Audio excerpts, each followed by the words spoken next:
If you shoot on L mount, you know the struggle. There's not a lot of fast and affordable lenses. Take this 85mm for instance. There's actually only 4 85mm lenses for the L mount. This is the 7 Artisans 85mm f1.8 for L mount. This lens has once again pushed the boundaries for what is considered a budget lens. With an all-metal construction and a low f-stop, I was really excited to see what I could create with my first autofocus 85mm lens. Before we get into what we can create with the lens, let's quickly cover the lens's specs so we can just get through that. This lens has a USB-C port, which means you can do firmware updates for the lens. This means further down the line, when they improve things with the focusing system, for instance, you will be able to update that.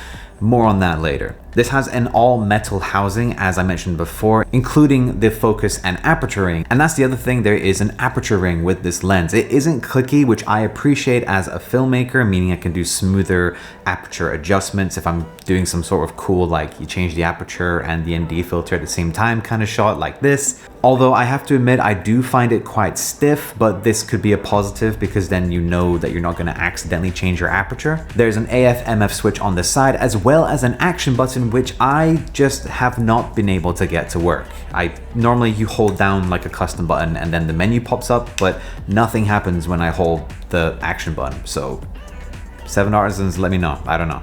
Being that this is a photography style lens, there are no hard stops with the manual focusing ring, but it does feel nice and smooth, and I'd say the focus throw distance isn't too bad considering the size of this lens is pretty small. However, considering this is an autofocus lens anyway, I wasn't manually focusing too often. And now that we've gone through the specs of the lens, it's time to properly test this thing out. And where better to test that out than the streets of Bangkok.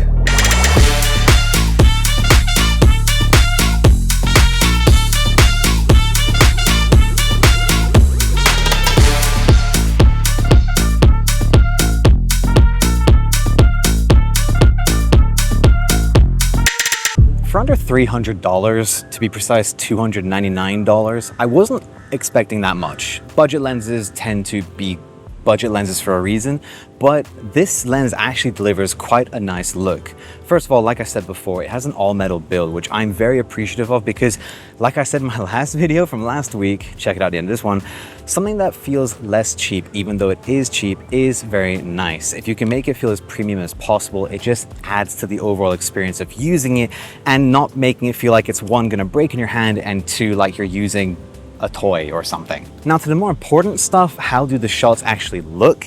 The photos I'm very happy about. The photos are sharp, even at f1.8. I'm very happy with how the overall image looks, although it may be up to personal preference, but I very much like the images that are coming out of this thing. Now for video, it's basically the same. The images look nice and clean, everything is pretty sharp. Obviously, if you go further down from f1.8 to say f4, everything sharpens up even more. So it really depends on your shooting style, but I'm really enjoying playing around with the f1.8 aperture and obviously utilizing the higher f-stops when needed. Considering 7 Artisans is not part of the L mount alliance, and I've mentioned this before with the 50mm video that you can watch at the end of this video, I am once again surprised that the autofocus holds up as well as it does to an extent. So for photography, no brainer. It works just as you'd expect any lens to perform, and I'm very happy with the photography autofocus performance. The video autofocus performance though leaves a little bit to be desired. For majority of stuff, it works totally fine. You're going from something that's kind of close to you, that's something maybe a little bit further away, not a problem. But I found this repeatable issue that I could not fix with this lens. Bangkok has some beautiful cityscapes, so I wanted to focus on something that was really far away, all the skyscrapers and buildings, and then I thought, why not focus on something very close in my office and then swing the lens back to pointing out the window. And every single time I did this, the lens, which would start focusing at something very far away, the buildings, would then focus on what was close in my office, not a problem. But then when I took it back and pointed it at the window, it would only focus up to where the window was. Kind of like it knew there was a window there, but obviously it could see through it, the window's clean, and it just got stuck. No matter what I did, I would tap on the screen, I'd hold down the shutter halfway to force it to focus again. It just could not understand that it could go further than that window.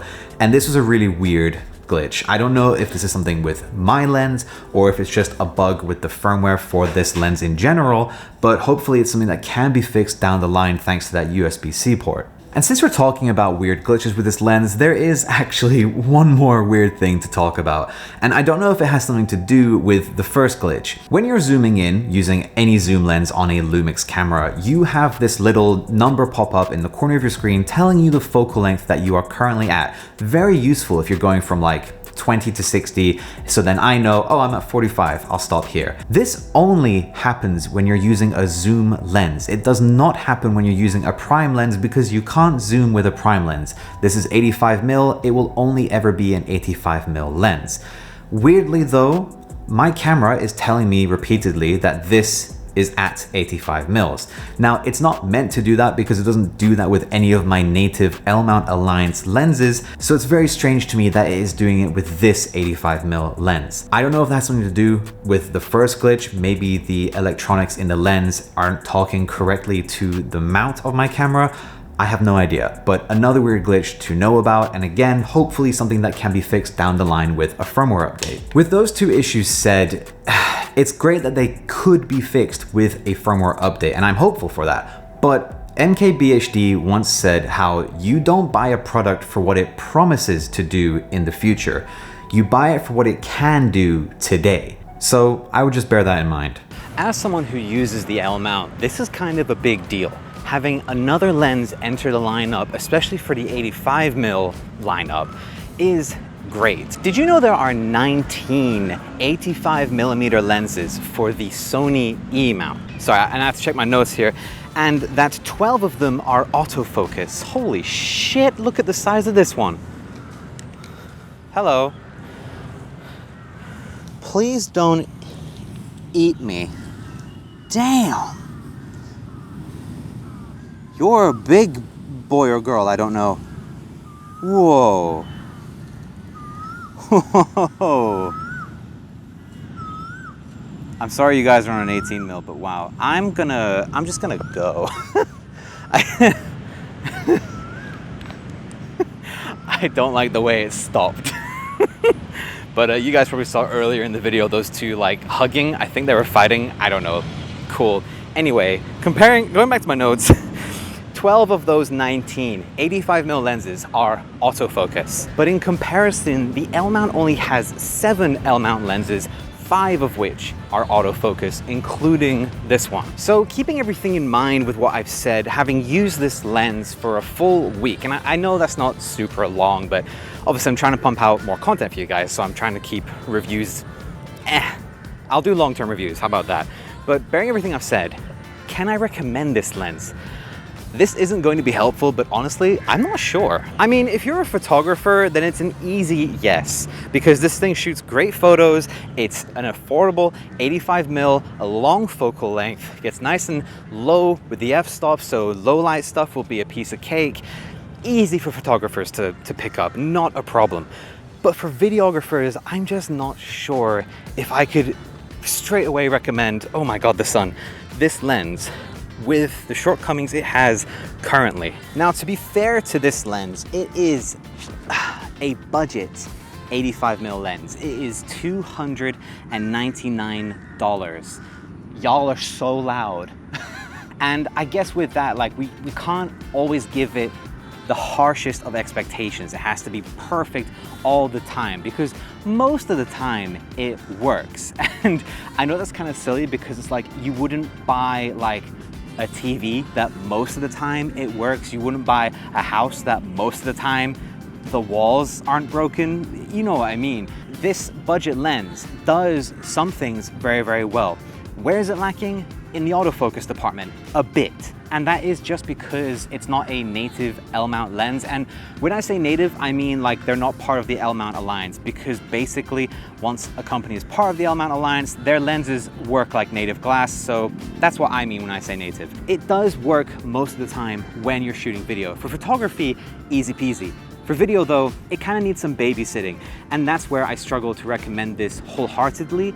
I think if you are looking to get an 85mm, take a look at what Sigma and Panasonic are offering, see what their 85mm, cost, does it fit your budget, and know that at least if you did save up to get those lenses, you would get the, it just works lens, essentially. You would get the TV that you never have to worry about breaking half the time, or the house with the crumbly walls. This is the weirdest analogy I've ever made for a video, because those lenses just work, and they're sharp, and they're crisp, and the Lumix one, the Panasonic lens, is small. I don't know about the Sigma one. I haven't tried it, but those are very, very good lenses, but they have the cost associated with being that good. And that's kind of the trade-off here. If you are looking for something that fits your budget and your budget is lower than what those lenses cost, then I think it's worth picking up this lens, but just bear in mind the limitations that it has. You may have to repeat some shots. It may not nail focus all the time, but if you really want something that is a workhorse that you can 100% depend on, it might be worth saving up for the more expensive lens. Do you all see the crazy amount? You know what, you can't. This lens is too wide. There's a crazy amount of crows or ravens. Aren't they the same thing? I don't know. Now, one thing I will say is this lens does fill a hole in my kit that I was slacking, I don't know. I didn't have a longer focal length prime lens, and I am happy to now have a longer focal length prime lens. Last week we reviewed a 75mm from TT Artisans, and that was kind of an interesting focal length to me because I never knew a 75mm existed, really. Like, I know there's all kinds of focal lengths, but when you think about the typical prime lens kit, you go like wide, then let's say like 16 or 14 or 18, then 24, and then like 35, 50, and then you jump to 85, and then maybe 100 or 90, and then 135. And typically that's just where my head was at for like, those are the primes you can get. So 75, I was like, okay, interesting. It's kind of tight like an 85, but it's still just a little bit wider. Now having a 75 and an 85, I feel like most of the time, honestly, I will probably go between the 50 and the 85, because I just want that extra reach. If I'm gonna go for a longer focal length lens, I may as well just go for the longer focal length. Like, that's kind of the point of it. I mean, my next purchase, for example, I would love to get a 100mm lens, the Lumix one specifically, because I want a 100mm and I want the macro capabilities. And yes, I'm aware I am glistening in the sunshine like Edward Cullen because it is hot. So my point being, even though it's not the perfect 85mm, I am still happy to have it in my bag as the longer focal length choice prime lens that I can take with me. Low f-stop, it's small, and well, I mean, I was sent the lens, but it is an affordable lens. Those are three great things to be able to tick off when someone is buying a lens. It's been a very hot day, and if you guys have enjoyed how these shots have been colored, my LUTs are in the description below. You can get 20% off using this code on screen. I love y'all, and YouTube thinks you will love this video next very, very much.